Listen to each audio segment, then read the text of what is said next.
Bonsoir et bienvenue dans le MAG sur Sensation Yvelines en collaboration ce soir avec l'association Créactive. Je reçois Amélie Asfo, vous êtes directrice associée consultante en ressources humaines.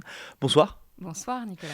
Avec vous, nous allons parler de l'association Créactive, mais auparavant, quelques mots sur votre parcours à vous, votre parcours personnel. Vous avez 10 ans d'expérience dans les ressources humaines. Comment votre entreprise est-elle née? L'entreprise, on rappelle le nom Pop RH. Comment est-elle née? Tout à fait. Alors après environ 9 ans d'expérience professionnelle, à la fois au sein de sociétés dans le domaine de l'informatique, donc sur des postes RH, ressources humaines, j'ai eu l'occasion de travailler en cabinet de recrutement et puis aussi tourner sur tout ce qui était accompagnement de demandeurs d'emploi. Et puis, à l'issue de toute cette expérience, j'ai souhaité en fait bien créer une structure. Je ne me voyais pas créer cette structure seule, ce qui fait que j'ai aujourd'hui donc une associée qui s'appelle Aude Croquet. Et donc, nous avons créé cette société il y a maintenant 2 ans, qui est donc basée au sein de Promopole, la pépinière d'entreprise de Montigny-le-Bretonneux. Nos activités sont divisées vraiment en 2 axes. La première, c'est l'externalisation de la fonction des ressources humaines pour des sociétés implantées à la fois sur le bassin de Saint-Quentin, mais aussi sur Paris. Et puis, un autre axe qui est, lui, plus dédié à toute la notion de culture d'entreprise et de responsabilité sociétale des entreprises. Vous êtes également membre donc, de l'association Créactive. Alors, c'est une association qui accompagne et fédère des femmes porteuses de projets ou chefs d'entreprise. C'est un bon résumé ? C'est ça, exactement. C'est un bon résumé. C'est une association qui a été créée donc en 2003 à l'initiative en fait du Centre d'information des droits de la femme et de la famille, et puis la maison de l'entreprise de Saint-Quentin en Yvelines. L'idée donc à l'époque était évidemment de soutenir les femmes dans leurs projets de création d'entreprise. Ça répondait à un besoin particulier, à une initiative uniquement personnelle ou à un besoin sur le territoire de Saint-Quentin ? C'était un besoin sur le territoire de Saint-Quentin. C'est vrai qu'aujourd'hui, Saint-Quentin bénéficie de plusieurs associations liées à toute la création d'entreprises. Celle-ci avait une dimension toute particulière puisqu'elle était réservée aux femmes. Alors, je dis bien créatrice d'entreprise, mais aussi porteuse de projets, comme vous l'avez dit, ce qui fait qu'on peut être aussi en amont des projets.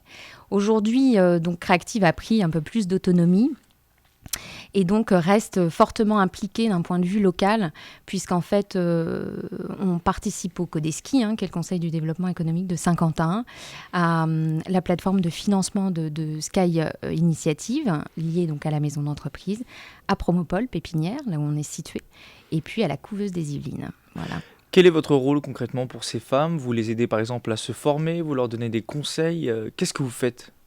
Alors, ces femmes arrivent avec des attentes toutes très différentes. Alors déjà, par rapport à l'avancée de leur projet de création d'entreprise, ce qu'il faut savoir avant tout, c'est qu'au travers donc, d'une réunion, d'une soirée mensuelle et puis d'un café créatif, dont je détaillerai peut-être un peu plus le contenu, l'idée, c'est donc de fédérer, d'avoir un point de rencontre où on va traiter de sujets liés à la création. Alors, ça peut être des sujets d'ordre plutôt dans le développement commercial, la gestion, le choix des statuts, la gestion de l'entreprise au quotidien, et puis aussi la gestion du temps, la conciliation entre la vie professionnelle et la vie personnelle. Donc, voilà. C'est ce genre d'initiative, fédérer les femmes entre elles comme ça, c'est aujourd'hui devenu nécessaire face aux inégalités, à de telles choses ? Alors nous, c'est pas notre axe aujourd'hui. En effet, les membres sont féminins, on en compte à peu près 70. Pas d'hommes alors, les hommes sont bannis. Voilà, alors non, pas du tout. Les hommes ne sont pas du tout bannis, ils ne sont pas membres, mais par contre, ils sont largement invités à nous rejoindre, ce qui fait qu'en fait, lors des soirées créatives ou des cafés créatifs, heureusement, on est ravis d'ailleurs d'avoir la présence de professionnels masculins. Voilà, mais en attendant, Créactive reste liées aux porteuses de projets, à ces femmes qui se lancent dans la création d'entreprises et pour qui, parfois, ce n'est pas si évident, et entre autres, évidemment, d'allier une vie personnelle de maman et de chef d'entreprise.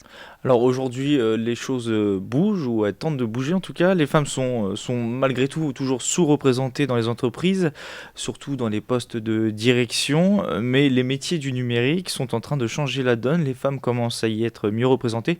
Est-ce qu'aujourd'hui, les femmes sont plus innovantes et plus créatives que les hommes ?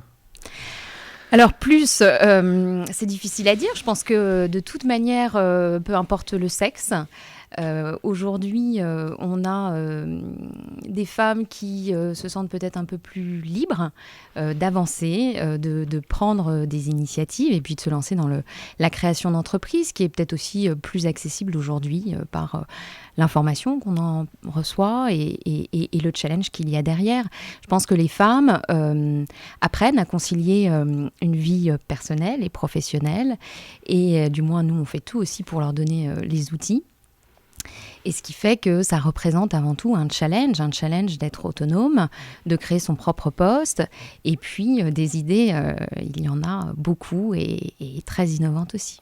On évoquait la question des rendez-vous avec l'association Créactive. Vous organisez régulièrement des événements. On trouve des ateliers sur comme calculer sa marge et son prix de vente, gagner en efficacité, se rendre visible et démarcher des clients. Vous traitez de tous les sujets? Il n'y a pas de sujet particulier? Non, on va traiter en effet de tous les sujets donc liés à la démarche de création d'entreprise, mais c'est pas aussi que cette phase de création. Il faut savoir qu'on a beaucoup de membres qui font partie de Créactive depuis déjà de nombreuses années, donc elles sont plus dans cette phase de création, mais plutôt de développement. On va travailler sur les thématiques aussi du quotidien, à savoir le réseau, les partenariats, tout ce qui est évolution technologique ou les réseaux sociaux. C'est vous qui établissez le choix des thèmes à chaque fois, ou alors c'est des demandes particulières? Alors, ça peut être les deux. Il est vrai en fait que nous, on se concerte, il y a un bureau qui se concerte à peu près mensuellement pour justement définir tous ces axes. On essaie évidemment, avec nos membres, de répondre à leurs attentes et puis surtout d'avoir un œil ouvert sur tout ce qui peut se passer et toutes les évolutions qu'il peut y avoir. Tout à l'heure, vous parliez aussi d'un autre rendez-vous, c'est les cafés. C'est des cafés hebdomadaires, mensuels? Alors, c'est un café, le café Créactive, c'est donc en matinée et c'est mensuel. C'est vraiment... Alors, le lieu peut changer. En général, on se retrouve plutôt donc, au sein de café, donc, sur le bassin de Saint-Quentin-en-Yvelines. Et là, pour le coup, on est plus dans du personnalisé, c'est-à-dire que les membres sont invités et elles peuvent évoquer un sujet qui leur correspond. Typiquement, eh bien voilà, je n'arrive pas, par mon activité, à trouver d'assureur. Est-ce que quelqu'un a des idées? Donc, on est plus sur la synergie. Voilà, mais disons peut-être un peu moins formaté, atelier, information, mais plus je suis en mesure d'évoquer un problème qui me touche ou tout simplement avoir un avis sur un flyer ou autre.